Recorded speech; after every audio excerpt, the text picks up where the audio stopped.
Hi, my name's Andy and I work for the Pace Trust that works in Poole, Bournemouth and Christchurch, and we do RE lessons, lunchtime clubs and assemblies like the one you're going to see today. I don't know what you're like when you get things that worry you or make you feel a bit scared. What's your reaction? I want to tell a story and you can see maybe what we can learn from two possible choices that we could have. It's a story that happened to Jesus. He was feeling really tired and he went into the boat and he fell asleep. And I wonder if Jesus snored, whether maybe he, Jesus was fast asleep. The boat set sail across the Sea of Galilee with the guys sailing it were mainly fishermen, so it was all probably okay.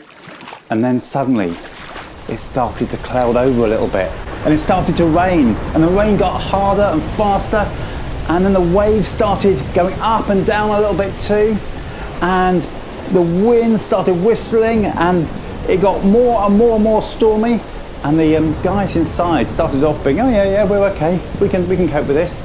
And then gradually as the waves got bigger, the rain got harder, the wind got faster, they became more and more afraid. And then as the storm raged on, they got terrified. And they were saying, Jesus, wake up! Jesus, wake up! Don't you care that we're gonna die?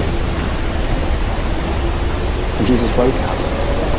And he said to the wind and to the waves, be still. And amazingly, the wind died down, the rain stopped, and the waves went quiet. And the guys in the boat, the disciples, was like, who is this guy that even the wind and the waves obey him? I actually think they would probably be more scared, more amazed sitting in a boat with someone who could control the weather by speaking to it than actually of the storm. So there they were. They had a choice, didn't they? They could either panic or they could go to Jesus and say, we need help. We need you to help us. They had a choice, didn't they? They could panic or they could pray. That's the choice we have, don't we? What do we do when we see scary things on the news? Scary things like the COVID-19 virus. What do? Do we panic or do we pray? When we panic, we often use up lots of energy. We often get really stressed. But the Bible says this: can any of us, by worrying about it, add a single day or a single hour to our life? The answer is no, we can't. Panicking doesn't achieve anything. But when we pray, praying does two things. First of all, praying calms the storm in me. Sometimes when I'm stressed, when I'm worried, to be able to share it and talk to God helps me feel more at peace. The Bible says that we can cast our cares on him, that means Jesus, because he cares for us. So first of all, praying calms the storms within us. But I also believe that praying can change the circumstance we find ourselves in, the storms outside us that are beyond our control sometimes. So people sometimes say, well, if you pray and God answers your prayers, that's just coincidence. But as a Christian, I've found the more I pray, the more these coincidences seem to happen. I believe that we have a God who can calm the storms both in the world and within us.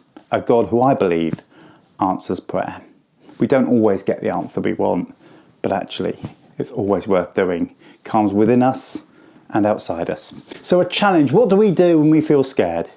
Do we panic, which does absolutely nothing? Or do we pray to a God who loves us and cares for us and is able to calm the storm outside us and within us? Should we just pray?